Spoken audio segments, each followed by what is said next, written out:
iniciando mais uma aula, a aula de número 12, o amor ao próximo em ação à diaconia evangélica.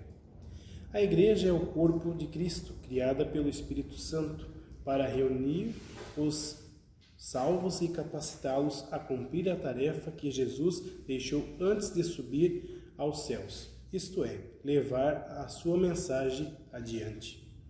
Já vimos anteriormente que a Igreja cristã recebe sua identidade de Jesus Cristo. Por isso, se ele veio para servir, a missão da Igreja não pode ser outra, devendo seguir o exemplo de seu mestre. Mas, infelizmente, muitos pensam em si mesmos e esquecem de amar o próximo. Bem, para isso a Igreja está sempre pregando, lembrando as pessoas a vontade de Deus e chamando-os a servir a Jesus. Por que servir ao próximo? A necessidade da diaconia decorre fundamentalmente de 3 constatações.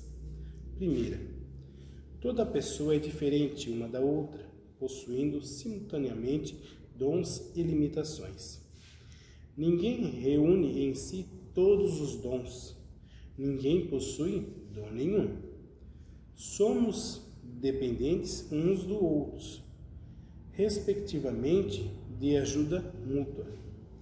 Isso se torna especialmente evidente na infância, na velhice, na doença e em outras dificuldades, mas é verdade em todas as situações. Segundo, o ser humano prejudica sua vida pelo seu pecado, torna-se culpado, cego, fraco.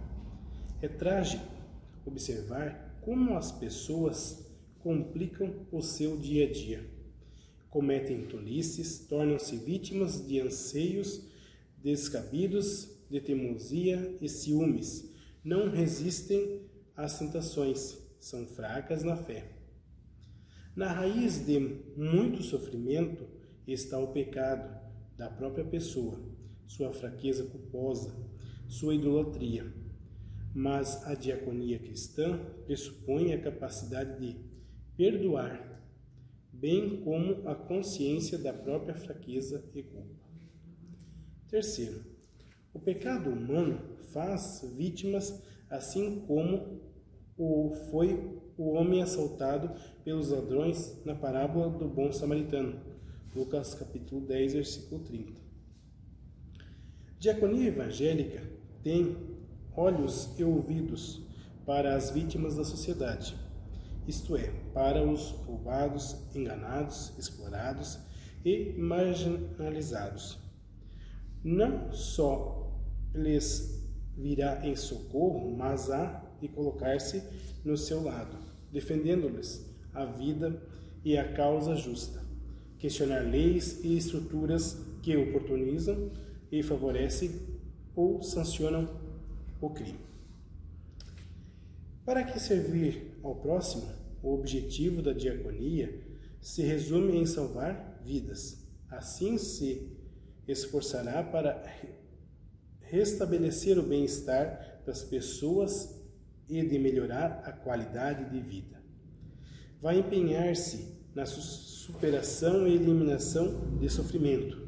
Estão aí incluídos a cura de doenças físicas, psíquicas e reconciliação de pessoas, grupos e povos, bem como o combate à fome, ao desemprego, à angústia, à solidão e ao desespero.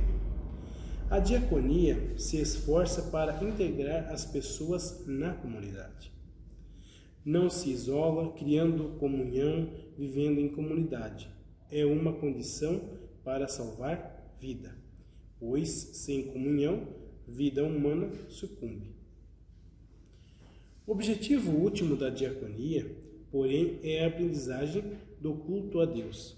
Jesus diz a seus discípulos: assim brilhe também a vossa luz diante dos homens, para que vejam as vossas boas obras e glorifiquem ao vosso Pai que estás nos céus. Mateus capítulo 5, versículo 16. A tarefa de salvar vida ainda não está cumprida, enquanto pessoas forem incapazes de louvar a Deus. Diaconia é o esforço por remover os obstáculos. Procura daí motivos para gratidão e abrir os olhos para a realidade. Não é a glória humana, mas sim a glória de Deus, o alvo da diaconia. Como fazer o nosso serviço ao próximo? Diaconia é a ação da misericórdia, tendo os olhos para a miséria e se compadece. E também é a ação da justiça, tendo os olhos para os direitos das pessoas e denúncia a sua violação.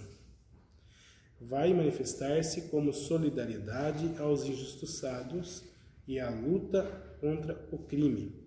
O próprio Jesus é o exemplo. Denunciou leis discriminatórias de sua época e assumiu a causa das vítimas. Por isso, diaconia terá a forma da assistência, mas também da solidariedade. Em nossa igreja, as primeiras diaconisas eram imigrantes da Alemanha que vieram ao Brasil ajudar as primeiras comunidades luteranas.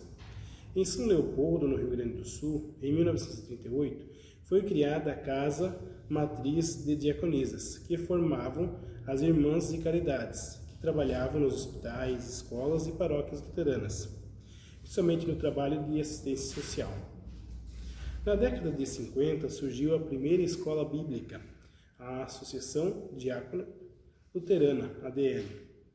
Na década de 80, a ESLB mudou a sua formação teológica, que era direcionada à formação de pastores na Faculdade de Teologia em São Leopoldo. Surgiu os novos ministérios catequético, que ensinam, missionário e diaconal, sendo que a formação de diáconos começou a acontecer na Escola Superior de Teologia a partir dos anos 90, em São Leopoldo, que ofereceu uma formação de teologia superior aos diáconos.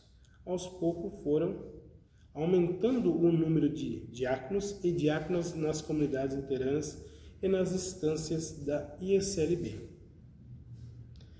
Aqui, na comunidade evangélica de Joinville, há um importante trabalho diaconal envolvendo centenas de voluntários na distribuição de alimentos, roupas, utensílios domésticos, visitas e doentes, acompanhando cuidadores idosos e portadores de necessidades especiais, e etc. Desde 2015, está trabalhando aqui a diácona Angela Lenk. No próximo culto, traga 1 quilo de alimento não perecível e ajude no recolhimento de alimentos destinados às pessoas carentes. Olhe cada pessoa como alguém criado à imagem de Deus, como nós. Ou melhor, olhe como um irmão. Você ficaria em paz sabendo que alguém da tua família está precisando de ajuda e não faz nada? Enquanto nós não colocamos na pele do que sofre, pouco nos importamos e nada fazemos para ajudá-lo. Quando entendemos o que Jesus fez por nós, nós nos esforçamos para servi-lo e aprendemos a ver o próximo como nosso irmão e irmã. Lembre-se das palavras de Jesus, pois o Filho do Homem não veio para ser servido, mas para servir e dar a sua vida em resgate por muitos. Marcos, capítulo 10, versículos 45. Pois bem, recapitulando o que aprendemos hoje, trago as perguntas que estão na sua apostila. São elas. A primeira pergunta: o que é diaconia? Segunda pergunta: por que devemos servir ao próximo? Terceira pergunta: para que devemos servir ao próximo? Quarta pergunta: como fazer o nosso serviço ao próximo? Quinta pergunta: que aspectos terá sempre o nosso serviço ao próximo? Sexta pergunta: como vocês podem ajudar no serviço ao próximo em nossa igreja? Leia a apostila, né? E que Deus nos abençoe e até a nossa próxima aula. Amém.